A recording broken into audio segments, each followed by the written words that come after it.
Hello and welcome to the weekly commodity market update. I'm Brownfield's Will Robinson, joined as always by the University of Missouri's Ben Brown. Ben, how you doing? I'm doing all right, Will. I'm a little sluggish today. I Yeah. stayed up late last night watching the Chiefs play, and I'm not only did they lose, but I'm tired today.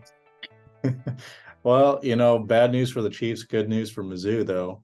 Yeah, I It's got all that. right. Playing in the Got Cotton Bowl versus Cotton Bowl Ohio bid. State. That's right. Yeah, yeah. The Ohio State, excuse The me. the Ohio State. So Ben, I'm currently at Ohio State, but I still know who I'm rooting for. Nice. So who are you rooting for? Oh, Missouri. Yeah. Okay. All Yeah. right. Never a doubt. Never a doubt. All right. So, Should be a all good right. game. Looking Oh, forward to it. yeah, looking forward to that game for sure. So looking at some updated prices that we've seen week over week, we saw some decent losses coming into the soybean front and some light to moderate positive action for corn. Looking at the March 24 corn contract up 30 cents at 485. December 24 corn up 9 cents at 513. January 24 soybeans were down 24 cents at 1306. November 24 soybeans down just 7 cents at 1273. Soybean oil on a cents by pound basis for January up 0.18 cents at 51.24.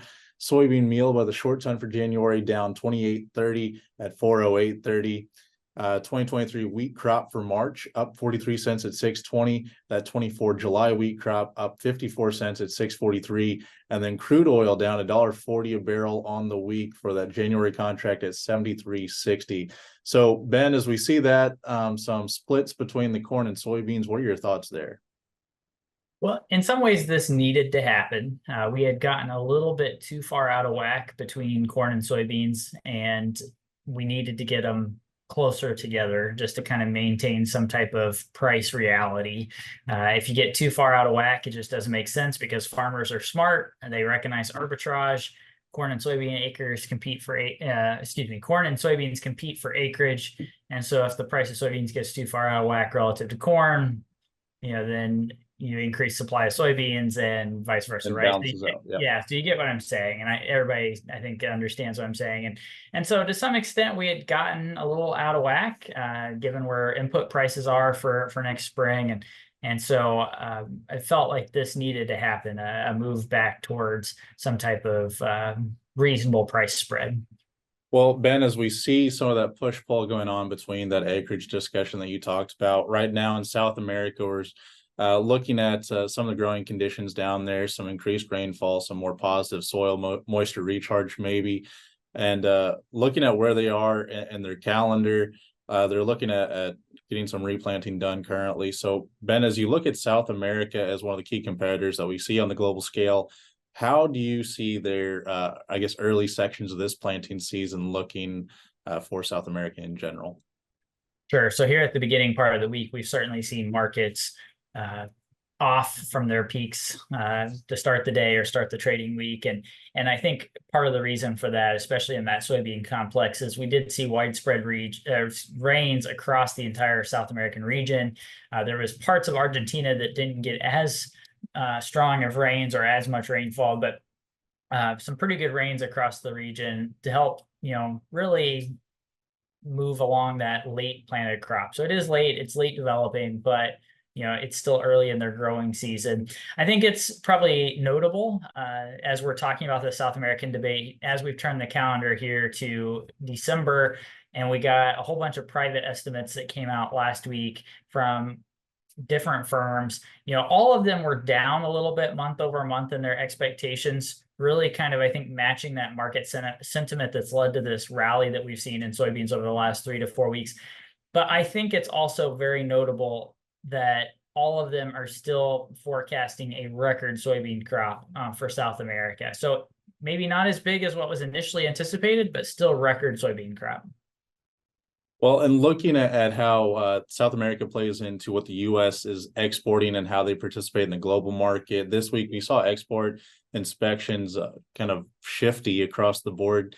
Ben, do you want to go into that, looking at some of the things that you've talked about this week on the surprises that we saw in the inspections? Sure. So I think this was really set up with a couple of strong week of sales data. So those sales reports, and we had built up the available, commitments to be able to have weeks like this. I think I was probably shocked to see as strong of a week on the corn export inspections as what we had. This was a very large corn export week. A large portion of it was going into the Chinese market, which is promising. This is a market that could change our corn fundamentals around quickly.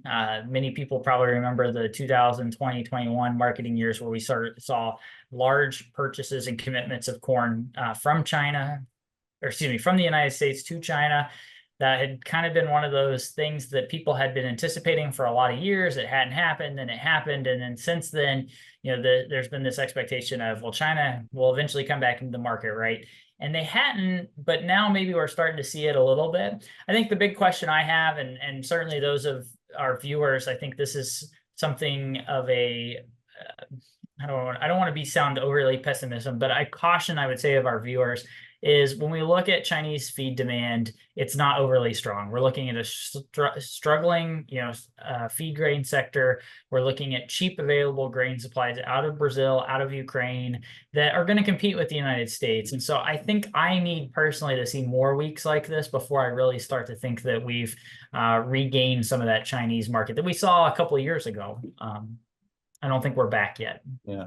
Well, and just looking at that, kind of seeing where we started our conversation, looking at corn and soybeans trying to move back closer in line with one another a little bit to their standards. Just by was speaking with some producers here in Ohio just a couple of days ago, their sentiment around, I guess, the corn market at least was that, you can't really expect much more. At least they're not expecting much more there.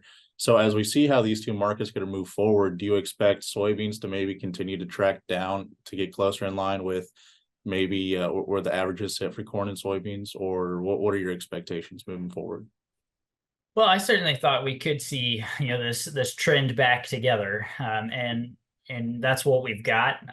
I mentioned that last week in a program I did, thinking, over the next couple of weeks, the soybean market, I think has a very short window here of a rally, and a month or so ago, I thought maybe we could get into January before we started to see that tail come down on the soybean picture. We might already be there. Now, let me say this in a clear term. This is going to be very dependent on South America growing conditions, and so this could all change if it continues. If the weather pattern turns drier and we start building a weather premium into this market. But absent of that, there's enough soybeans, and I think we probably will start to see a tampering of the soybean market. And I think that's what we've started to see this week. Well, and Ben, looking at the potentials for a weather premium, obviously, we can't predict the weather overly accurately, but looking at how tight some of the volumes are for corn and soybeans sitting out here, globally, you'd almost imagine that it's going to cause some fairly fast moving action if there is weather pressure one way or the other, whether it's a lot of rainfall that kind of dampens out the crop, or drier conditions that limit production potential. So you kind of expect that weather to come in pretty steeply if there's a swing one way or the other. More so for soybeans than corn. What you just said is true for let me put it this way, is more relevant to the soybean market than the corn market. But certainly, yes, what you said is factual, and we could see a quick spike in prices. I'm not personally anticipating that, and I think we're maybe in this multi-month, maybe year pattern of moderating prices to the downside. All right, Ben. Well, looking forward into the week here, what are we really looking at that might be a market mover that farmers and ranchers can pay attention to? Sure. So outside of our traditional reports that we see every week, this coming Friday, December 8th, is the December update of USDA supply and demand estimates. Couple of notes. Normally, we don't see many big surprises in December. In fact, there's probably been more years. I don't know this for fact, but there's been a lot of years of no changes at all. So I shouldn't say more years, but a lot of years with no changes at all. We will not get updated yield numbers here in December because NASS does not do a yield update in December. We'll instead get those in January when they do their final yields for the year. We could see some changes on the demand side. One area of notable, a possibility of a demand revision would be in soybean exports to the downside, increasing that carry out in soybeans. But even then, I'm not really sure I'm expecting that. I think USDA waits another month till January to make that revision. All right, Ben. So again, that's a pretty big report coming out in January as it closes out. Well, mostly closes out the previous year. So something to watch there coming up. And then Ben, I think we need to have a little bit of a cotton discussion when we close out the year with Mizzou and the Cotton Bowl. I don't know. Yeah, maybe we could do a cotton update. There you go. All right. Well, viewers, listeners, we appreciate you joining us for this episode. If you'd like to learn more about what we do or our sister program, the Weekly Livestock Market Update, you can do so at brownfieldagnews.com. I'm Will Robinson on Brownfield. Ben, it's always a pleasure. We'll catch you next week.